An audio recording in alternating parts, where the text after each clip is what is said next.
¡Feliz sábado para todos! ¡Feliz sábado a todos los niños! Hoy les voy a contar una historia que a Ludmi le gusta mucho, que es la historia de Jonás. Jonás era un profeta de Dios y Dios le había pedido que fuera a predicar a la ciudad de Nínive. Pero él no quería ir a esa ciudad porque decía que la gente era muy mala. Así que se tomó un barco y se fue muy lejos hacia otra ciudad. Una vez estando allí, se fue a dormir. Pero más tarde se despertó porque la gente del barco gritaba. Había venido una gran tormenta. El barco se movía. La gente tenía miedo porque creía que el barco se iba a hundir. Enseguida Jonás se dio cuenta que eso estaba ocurriendo por su culpa. Así que le dijo a los marineros que lo arrojaran al mar si querían que la tormenta parara. Así fue como lo arrojaron al fondo del mar. La tormenta paró, pero ¿saben lo que pasó? Vino un gran pez y se lo tragó. ¿Ustedes saben cuántos días estuvo Jonás en el vientre del pez? 3 días. 3 días estuvo. Jonás, arrepentido, oró a Dios y le dijo que si lo libraba de esa situación, él iba a ir a predicar a esa ciudad. Así que Dios lo perdonó e hizo que el pez lo arrojara a la orilla del mar. Jonás, agradecido, le dijo que iba a cumplir con su palabra. Así que se dirigió hacia la ciudad de Nínive y predicó sobre el amor y sobre el perdón a todas estas personas. ¿Saben lo que dice la Biblia también? Que toda la gente se arrepintió y volvió a Dios. Como Dios perdonó a la gente de Nínive por todos sus malos caminos, perdonó a Jonás por haber huido de su presencia, también nos puede perdonar a nosotros. Ahora les voy a compartir un versículo que está en la Biblia, en Salmos 79, 9, que dice así: Ayúdanos, Dios, de nuestra salvación, por la gloria de tu nombre, líbranos y perdona nuestros pecados por amor a tu nombre. Y ahora, para finalizar, los invito a hacer una oración. Juntamos las manitos y cerramos los ojitos, ¿sí? Querido Padre, te damos gracias por este lindo sábado que nos regalas. Gracias por tu amor, por tu misericordia. Te pedimos que te quedes con nosotros durante todo tu día santo. Te lo pedimos y te lo agradecemos en el nombre de Jesús. Amén. Amén.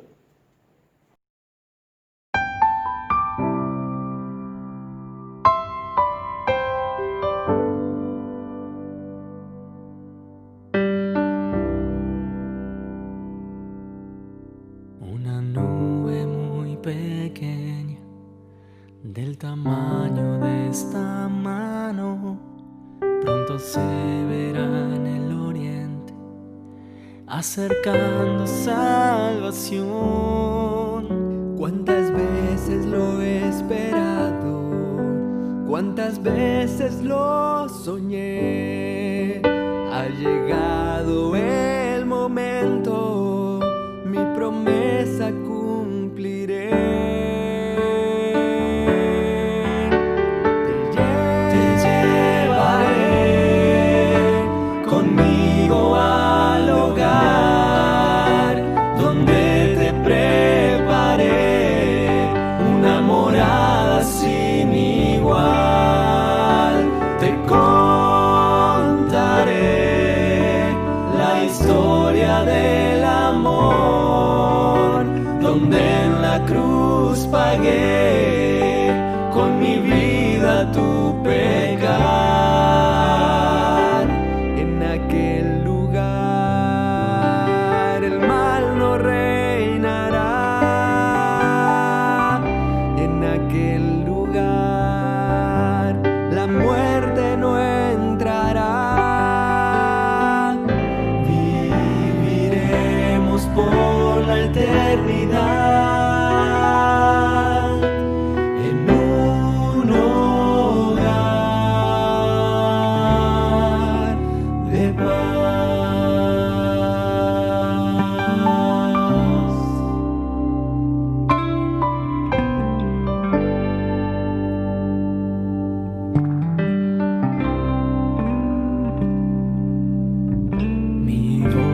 cayeron hace mucho tiempo atrás.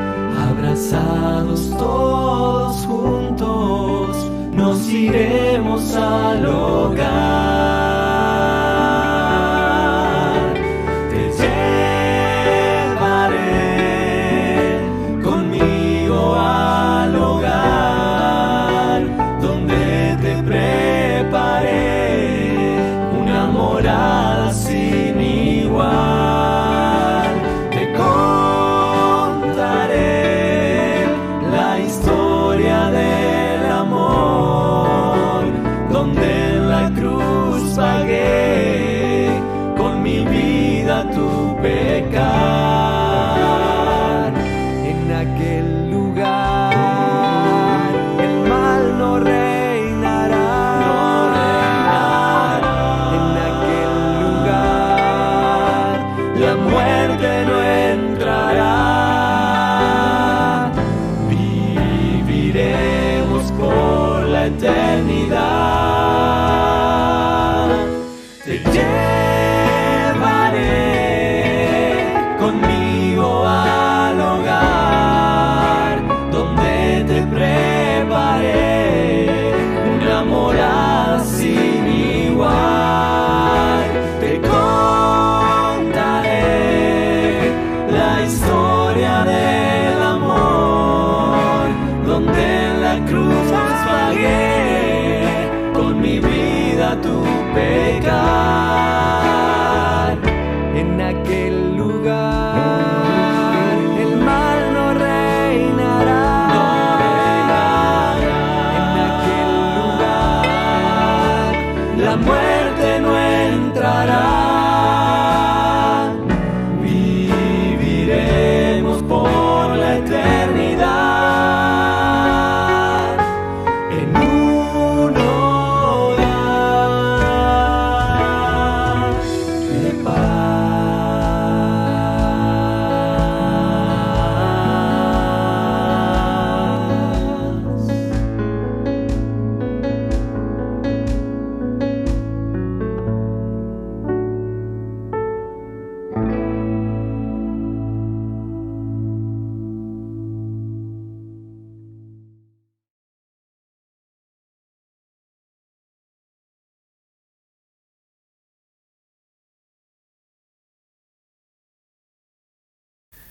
Feliz sábado, hermanos.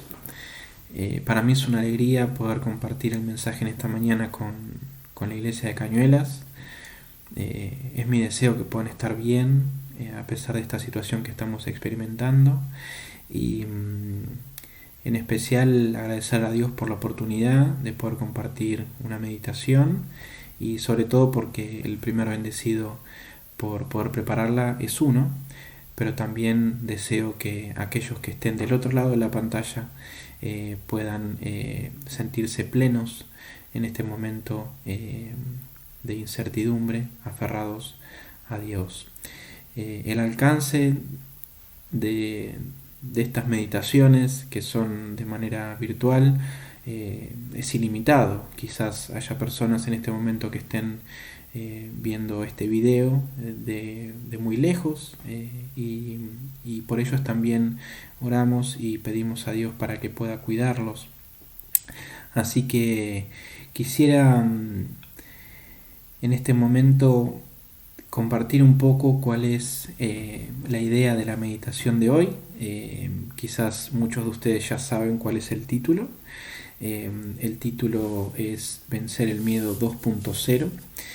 Y con razón, quizás muchos de ustedes estarán preguntando, bueno, si es la versión 2.0, eso quiere decir de que me he perdido la versión 1.0 o la versión original, y esto no es así, definitivamente no. La realidad es que la versión 2.0 es una actualización. Esta versión, a diferencia de la original, de la primera vez que preparé este tema, lo preparé para la iglesia de San Justo, de la cual soy miembro, y la realidad que lo prediqué allá por enero de este año.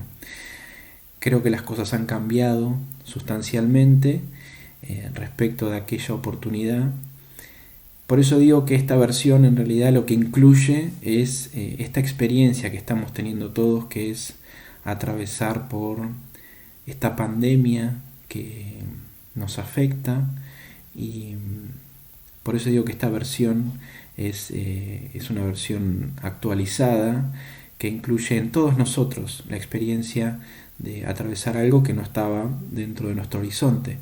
Así que les propongo meditar juntos acerca de cómo vencer el miedo. La realidad, hermanos, es que esta meditación no propone que enfrentemos el miedo con recursos o herramientas de autoayuda. No hay nada en nuestro interior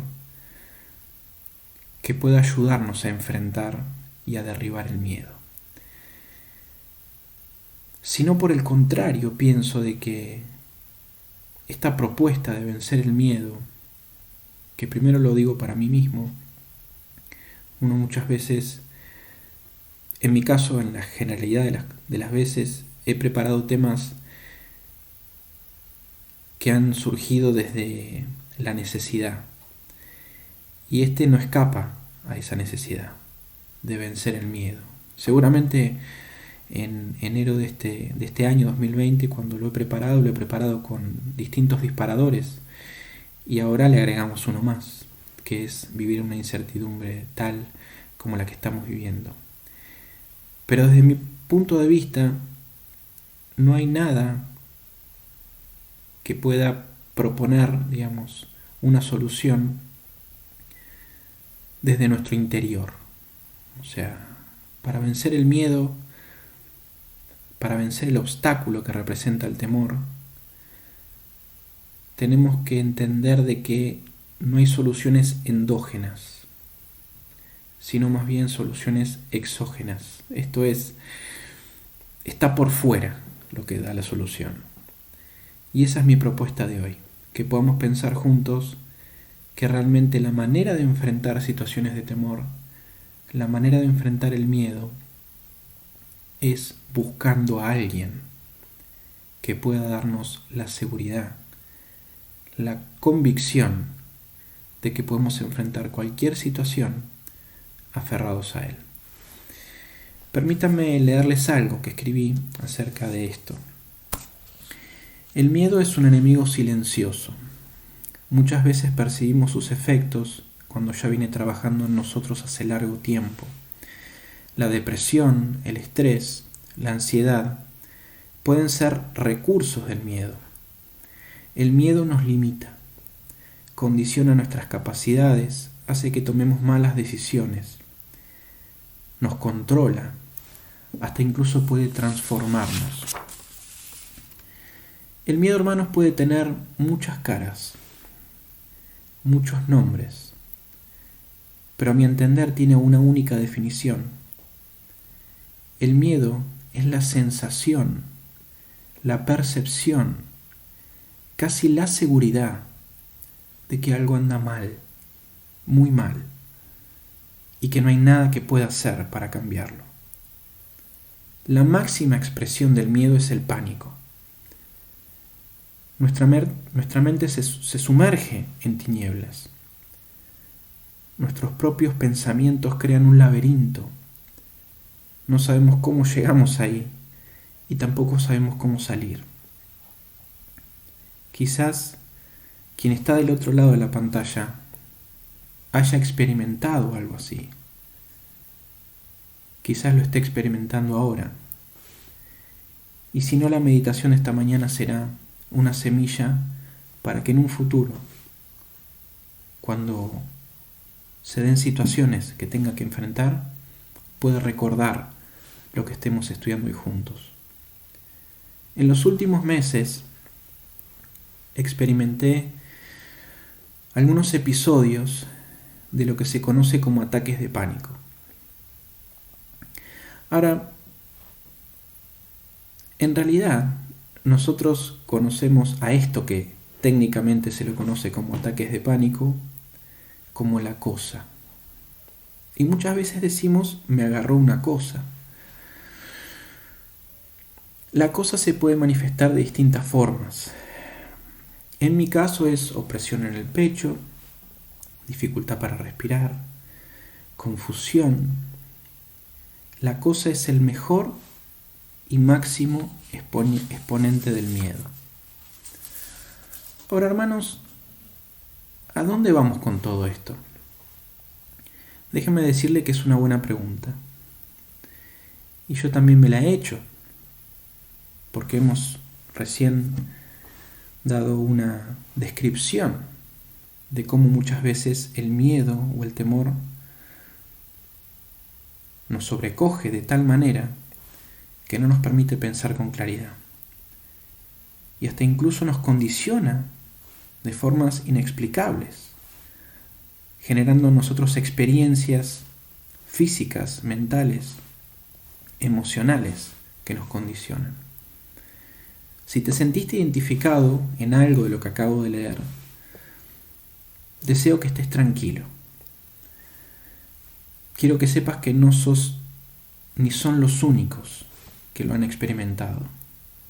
Y para eso es importante poder recordar que personajes de fe que podemos encontrar en nuestras Biblias han experimentado situaciones como la que estamos atravesando nosotros, hasta incluso peores. Vamos a hacer un repaso de algunos personajes que tuvieron temor, tuvieron miedo en distintas circunstancias. En Génesis capítulo 3, versículo 10, voy a ir tomando las referencias, pero no para que las busquen, sino para que las recuerden. Dice que Adán oyó la voz de Dios y tuvo miedo. En Job capítulo 3, versículo 25, ustedes recordarán quizás la historia de Job. Job dijo, me pasó lo que temía.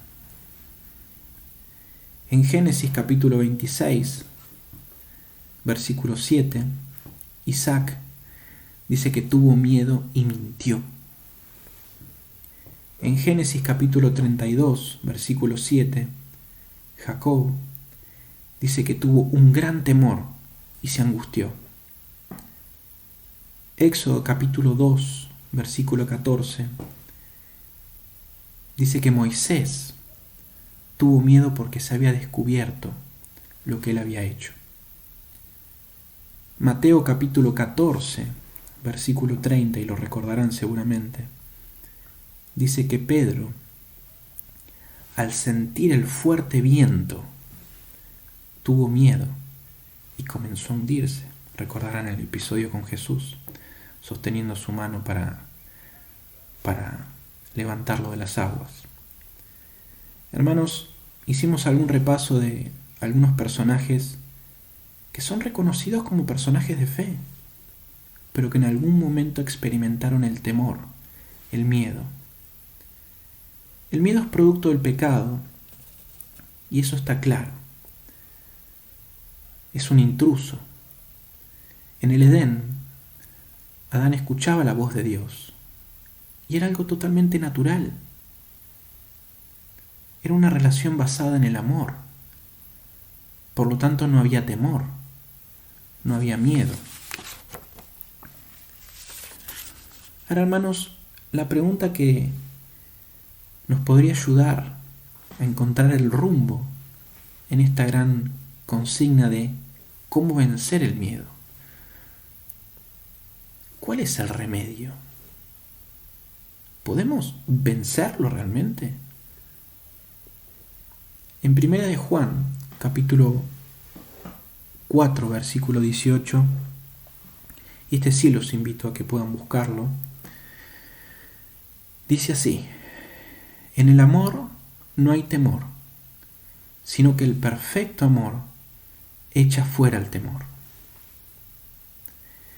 El amor y el temor no se llevan bien, no son compatibles, no son complementarios, no cooperan entre sí.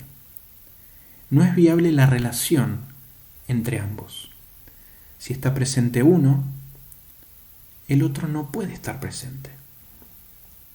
Porque el texto dice claramente que en el amor no hay temor, porque el perfecto amor echa fuera el temor. No hay lugar para los dos. O prevalece uno o prevalece el otro. Pero el texto, hermanos, dice algo clave. No es cualquier amor el que echa fuera el temor. Solo lo puede hacer el perfecto amor. Seguimos haciéndonos preguntas. Estamos tratando de descifrar juntos cómo podemos enfrentar el miedo. Y de acuerdo al texto que acabamos de leer, que nos dice que el perfecto amor es el que echa fuera el temor, la pregunta inevitable es, ¿qué es el perfecto amor? Porque si el perfecto amor echa fuera el temor, quiero de ese perfecto amor. Y en esta mañana quisiera que podamos repasar juntos un pasaje de la vida de Elías. Elías era un profeta de Dios y fue especialmente designado para liderar espiritualmente en tiempos de apostasía, en tiempos de rebeldía del pueblo de Israel. Y quiero invitarlos a buscar en sus Biblias, en el libro de Primera de Reyes, capítulo 17,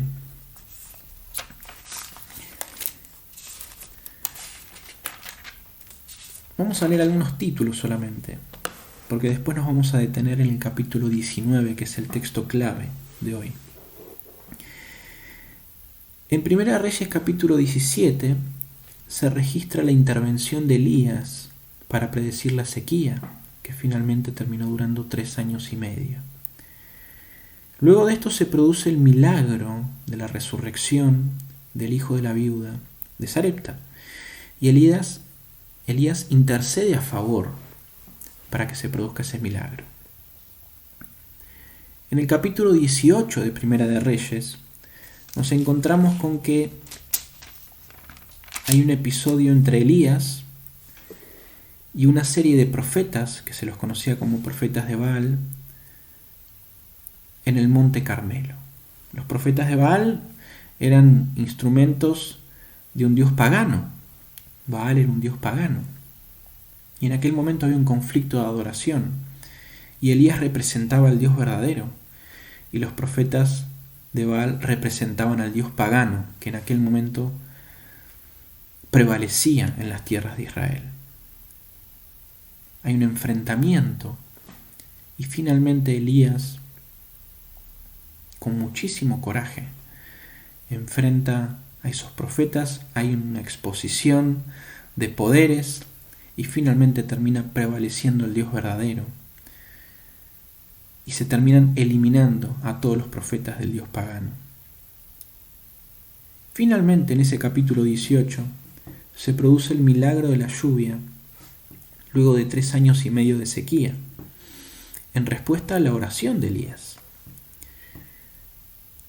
¿Por qué hacemos un repaso de los capítulos previos? Porque de alguna manera quiero que podamos entender que Elías fue teniendo algunas experiencias que de alguna forma lo fueron llevando a estar emocionalmente muy en la cima de la montaña. Se registra una intervención para predecir una sequía, es decir, profetiza. Es un instrumento de Dios para que se produzca una resurrección. En el enfrentamiento en el monte Carmelo, en la cima del monte Carmelo, se produce un enfrentamiento y Elías, como instrumento de Dios, es utilizado para que prevalezca el verdadero Dios. Luego se produce el milagro de la lluvia luego de 3 años y medio de sequía. Es decir, Elías estaba emocionalmente, espiritualmente pleno. Pero en el capítulo 19 nos encontramos con un Elías totalmente distinto. Se produce un colapso en Elías, producto de una amenaza de Jezabel, que es lo que se registra en el capítulo 19. Ahora vamos a leer los primeros versículos. Elías sufre las consecuencias de un colapso emocional y tiene miedo, tiene temor. Primera de Reyes capítulo 19, versículos 1, 2 y 3 dicen así. El título de ese capítulo es Elías huye a Horeb. Horeb también es conocido por ser el monte Sinaí. Acab dio a Jezabel la noticia de todo lo que Elías había hecho y de cómo había matado a espada a todos los profetas, el episodio que acabamos de registrar y de repasar en Primera de Reyes capítulo 18. Entonces envió Jezabel a Elías un mensajero para decirle: traigan los dioses sobre mí el peor de los castigos, si mañana a estas horas no he puesto tu persona como la de uno de ellos. Era una amenaza muy cruel. Jezabel estaba dispuesta, Jezabel, la esposa de Acab, el rey de Israel, estaba dispuesta a deshacerse de Elías, porque ella apoyaba el culto a Baal. Y el versículo 13 produce un quiebre en la historia, porque dice que viendo Elías el peligro, se levantó y se fue para salvar su vida. Y al llegar a Berseba, que está en Judá, dejó allí su criado. Quiero que noten, hermanos, cómo en la vida de Elías se fueron produciendo algunos eventos que lo fueron llevando a un momento en el que él se sentía pleno, espiritualmente fuerte, sólido. Y ante la amenaza de una persona cruel que no amaba a Dios, sino por el contrario, que perseguía a quienes hablaban del verdadero Dios,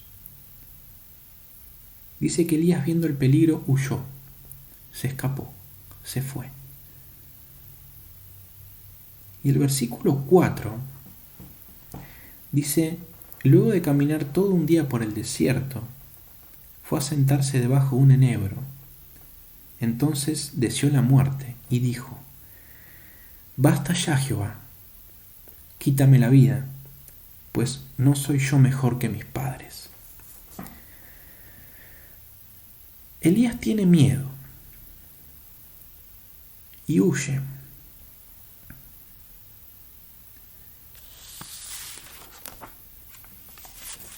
Elías caminó por más de 40 días seguidos, unos 400 kilómetros, desde donde estaba hasta Horeb o el monte Sinaí. El miedo fue el combustible de Elías para alejarse de esa situación de temor. Muchas veces nos escapamos, quizás no físicamente como lo hizo Elías, pero el temor, el miedo, nos distancia de nuestros seres queridos, nos aleja emocionalmente, nos transforma, nos controla, hace que tomemos decisiones como la que tomó Elías, de alejarnos.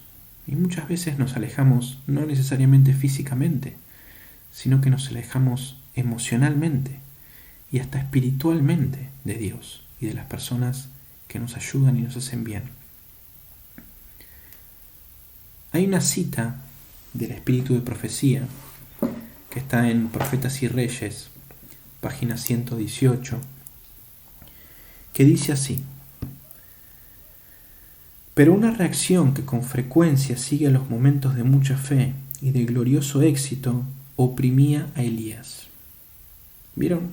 Estaba en la cima de la montaña. Dice: temía que la reforma iniciada en Carmelo no durase, y la depresión se apoderó de él. Había sido exaltado en la cumbre y ahora se hallaba en el valle. Mientras estaba bajo la inspiración del Todopoderoso, había soportado la prueba más severa de su fe, pero en el momento del desaliento, mientras repercutía en sus oídos la amenaza de Jezabel, y Satanás, que también lo había amenazado, prevalecía aparentemente en las maquinaciones de esa mujer impía, perdió su confianza en Dios. Había sido exaltado de forma desmedida y la reacción fue tremenda. Olvidándose de Dios, Elías huyó hasta hallarse solo en un desierto deprimente. Completamente agotado, se sentó a descansar bajo un enebro. Sentado allí rogó que se le dejase morir. Dijo: «Basta ya, oh Jehová, quítame la vida, pues no soy yo mejor que mis padres». Fugitivo, alejado de las moradas de los hombres, con el ánimo abrumado por una amarga desilusión, deseaba no volver a ver rostro alguno. Por fin, completamente agotado, se durmió. Quizás esto que acabo de leer nos representa. Con frecuencia sigue a los momentos de mucha fe y de glorioso éxito momentos de bajones. Y Elías sintió, producto del peligro, producto de la amenaza, esa sensación de abandono, que no era real, pero para él sí era real. Dios estaba con él. Dios está con vos, pero sentís que no lo está. Y te sentís abandonado. Te agarra la cosa y tenés miedo. Muchas veces soportamos pruebas, pero después vienen los momentos en donde hay que digerir las situaciones. Finalmente, completamente agotado, se durmió. Muchas veces nos pasa. El miedo nos vence, el temor nos vence, el estrés nos vence, la ansiedad nos vence y nos sentimos totalmente agotados.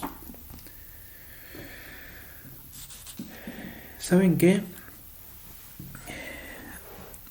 Hay un texto en el libro de Santiago, capítulo 5, versículo 17, que dice algo sumamente interesante. Santiago capítulo 5, versículo 17. Dice así: Elías era hombre sujeto a pasiones semejantes a las nuestras. El texto sigue, pero lo interesante es que lo que deja asentado es que Elías era como uno de nosotros. Es cierto, él fue un instrumento de Dios en un momento de muchísima dificultad. El texto sigue diciendo: y oró fervientemente para que no lloviera, y no llovió. Es decir, con mucha fe oró para que sucediera lo que era necesario que sucediera, para que el pueblo reaccionara. Pero la primera parte del versículo dice que Elías era un hombre sujeto a pasiones como las nuestras. Y esta expresión, hermanos, incluye tener miedo. Adán, Isaac, Jacob, vos, yo, Elías. Creo que Elías tuvo un ataque de pánico. Le agarró la cosa. Me lo imagino a Elías con una fuerte opresión en el pecho, con dificultad para respirar y confusión. Y así trabaja el miedo. Nos debilita. ¿Saben? Para algunos, la depresión, la ansiedad e incluso los ataques de pánico no son signos de debilidad, sino son signos de haber tratado de permanecer fuerte durante mucho tiempo. Estoy de acuerdo con esto.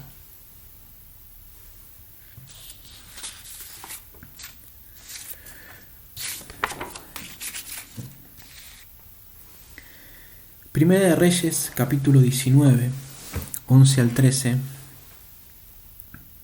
nos dice cómo Dios interviene para poder darle a Elías esa paz que necesitaba, esa convicción que necesitaba para poder enfrentar el miedo, el temor. Primera de Reyes, capítulo 19, volvemos al texto que teníamos antes. Nos dice que Elías huye a Horeb, al monte Sinaí. Quería reencontrarse con Dios y sabía que ahí había estado Dios, porque fue cuando Dios se encontró con su pueblo, a través de Moisés reveló las tablas de la ley, el pueblo escuchó la voz de Dios, haciendo mención de estas 10 palabras o estos 10 mandamientos. Y es interesante lo que pasa, porque cuando Elías llega al monte Horeb, se esconde en una cueva. Y déjenme decirles algo. Puede que el relato de Elías, y efectivamente es así, nos encontremos con que él huyó efectivamente a una cueva. Se escondió. Ahora, ¿qué pasa con nosotros? Quizás es una cueva emocional. Nos distanciamos. Emocionalmente no permitimos que otros nos ayuden. Nos encerramos en nosotros mismos. Y Elías estaba en una cueva. Y el versículo 11 dice que mientras Elías estaba en esa cueva, Jehová le había preguntado: Elías, ¿qué haces acá? Eso lo dice el versículo 8. ¿Qué haces acá, Elías? Dice que Elías responde y le dice: Señor, sentí un gran celo, es decir, tuve esta sensación de que las cosas estaban mal en el pueblo de Israel. Están en rebeldía. Y quedé solo. Y quieren matarme. Eso es el versículo 10. Y el versículo 11 dice: Jehová le dijo: Sal fuera y ponte en el monte delante de Jehová. Lo primero que hizo Dios con Elías fue sacarlo de la cueva. Y esto fue real. Le pidió: Elías, ¿qué haces acá? Elías, salí, tengo algo para mostrarte. Y lo que sigue, hermanos, es de los relatos más grandiosos que hay en el texto bíblico. Porque Dios se vincula con el ser humano con una sensibilidad que muchas veces no apreciamos. Sigue diciendo el versículo 11: En ese momento pasaba Jehová, y un viento grande y poderoso rompía los montes y quebraba las peñas delante de Jehová. Pero Jehová no estaba en el viento. Tras el viento hubo un terremoto, pero Jehová no estaba en el terremoto. Tras el terremoto hubo un fuego, pero Jehová no estaba en el fuego. Y tras el fuego se escuchó un silbo apacible y delicado. Cuando Elías lo oyó, se cubrió el rostro, salió y se puso a la puerta de la cueva. Entonces le llegó una voz que le decía: ¿Qué haces acá, Elías? Hay algo que es emocionante. Dios le pregunta 2 veces a Elías, ¿qué haces acá, Elías? Y hoy me ponía a pensar que los que necesitamos escuchar estas preguntas de ¿qué estás haciendo en esa cueva? ¿Por qué te escondes? ¿Por qué no reconoces lo que te pasa? ¿Por qué tenés miedo? ¿De qué tenés miedo? Dios por amor le pregunta no solo una vez, sino 2 veces a Elías. Elías, ¿qué haces acá? Sebastián, ¿qué haces acá? ¿Qué te pasa? Contame. Y Elías en el versículo 14 le responde exactamente de la misma manera que le había respondido en el versículo 10. Pero me imagino que la respuesta de Elías era totalmente distinta porque hubo un cambio de actitud. Me pongo a pensar de que Dios es un Dios tan misericordioso con nosotros. Tiene tanta empatía con la humanidad. Porque sabe que en Jesús nosotros nos vinculamos de una manera muy estrecha. ¿Saben? El viento, el fuerte viento, el terremoto, el fuego, eran recursos que ilustraban el estado de ánimo del profeta. Era una revolución emocional, pero Jehová no estaba ahí. Entonces de alguna forma podemos pensar de que todo eso fue una ilustración para que Elías pudiera sentirse identificado con que todo eso que estaba pasando de alguna manera lo representaba. Pero el silbo apacible, en cambio, el silbo apacible y delicado, es el perfecto amor. ¿Recuerdan el texto de 1 de Juan 4:18? ¿Qué dice? En el amor no hay temor, sino que el perfecto amor echa fuera el temor. El silbo apacible. Ahí estaba Dios. La comunión íntima con Dios restablece el vínculo de amor, del perfecto amor, en el que no hay lugar para el temor. Y ese vínculo se restableció en una cueva, en la soledad, estando profundamente angustiado. El texto del Espíritu de Profecía en Profetas y Reyes decía que estaba deprimido. Pero ahí, en la soledad, el silbo apacible es Dios, susurrando a tu oído, no temas. Elías necesitaba eso. Nosotros necesitamos eso. Comunión íntima con Dios. Hay un texto en Isaías, capítulo 30, versículo 15, que dice: en descanso y en reposo seréis salvos, en quietud y en confianza será vuestra fortaleza. ¿Vieron? En descanso y en quietud seréis salvos,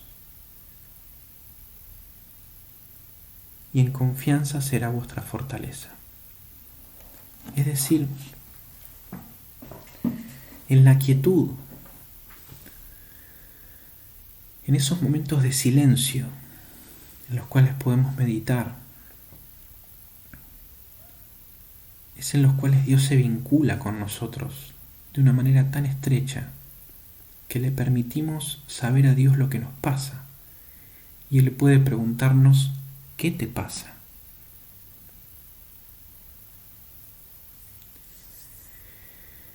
Hermanos, creo que Dios se da cuenta de cuántas cosas nos asustan, pero no quiere que vivamos dominados por el miedo. Creo con seguridad que el 11º mandamiento es: no temas.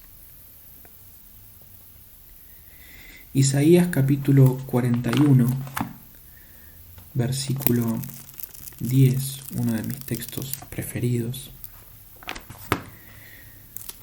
dice algo que podemos atesorarlo en nuestros corazones de manera tal de que podamos repetirlo. Este texto lo aprendí de memoria allá por el 2014, cuando tuve que enfrentar una cirugía, y les puedo asegurar que este texto me dio paz. Dice así, Isaías 41, versículo 10: no temas, porque yo estoy contigo. No desmayes, porque yo soy tu Dios, que te esfuerzo o que te doy fuerzas. Siempre te ayudaré, siempre te sustentaré con la diestra de mi justicia. Ahí está la clave. Cuando tengas temor, recordá que Dios está ahí y que Él te dice que Él es tu Dios, que te va a dar fuerzas para afrontar lo que sea que tengas que afrontar, porque dice que siempre te va a ayudar y que siempre te va a sustentar.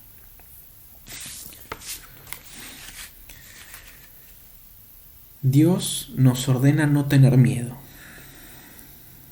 no porque no haya nada que temer. El mundo puede ser un lugar aterrador. De hecho, es lo que estamos experimentando. Quizás la incertidumbre, el temor de no tener un horizonte, no saber cómo va a producirse el desenlace de esta situación, si es que va a continuar o si algún día se va a terminar.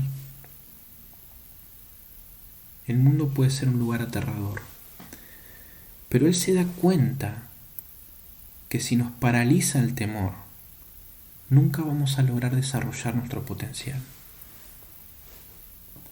Mandela una vez dijo algo muy cierto. Dijo: aprendí que el coraje no era la ausencia del miedo, sino el triunfo sobre él. Una persona valiente no es la que no siente miedo, sino aquella que lo conquista. No es la ausencia del miedo. El miedo está ahí. El temor está ahí, latente. La expresión no temas está registrada en la Biblia cientos de veces. Dios sabe que tenemos temor. Dios sabe que puede condicionarnos, pero está ahí para ofrecernos una ayuda en un momento de quietud, en un momento en donde podemos escuchar su voz susurrando, preguntándonos cómo estamos y cómo queremos seguir. Hay un texto en el Espíritu de Profecía, en Testimonios para la Iglesia, tomo 9, que nos recuerda una cita muy hermosa que dice: no tenemos nada que temer del futuro, a menos que olvidemos la manera en que el Señor nos ha conducido y lo que nos ha enseñado en nuestra historia pasada. ¿Cómo enfrentar situaciones de temor hoy y mañana, si es que vienen? Recordando cómo Dios nos ha fortalecido en situaciones del pasado. Ese es nuestro capital. Procuremos tener una relación íntima con Dios. Y si llegan días difíciles, quizás el que está del otro lado de la pantalla está atravesando días difíciles. Yo sé que para todos son días difíciles por la incertidumbre que plantea esta situación. Pero hay algunos que realmente la están pasando mal. Situaciones de salud, situaciones económicas muy apremiantes. El temor a no poder afrontar el día a día con la convicción de si vamos a tener o no para poder subsistir. El temor a salir todos los días a enfrentar el riesgo de enfermarnos. Procuremos tener una relación íntima con Dios, de manera tal de que si llegan días difíciles, estás atravesando días difíciles, no nos olvidemos cómo Dios nos sostiene y nos ha sostenido en el pasado. Solo así podremos vencer el temor. Para terminar, me gustaría que podamos leer un salmo. Los invito a buscar en sus Biblias Salmos capítulo 34, versículo 4. El texto dice así: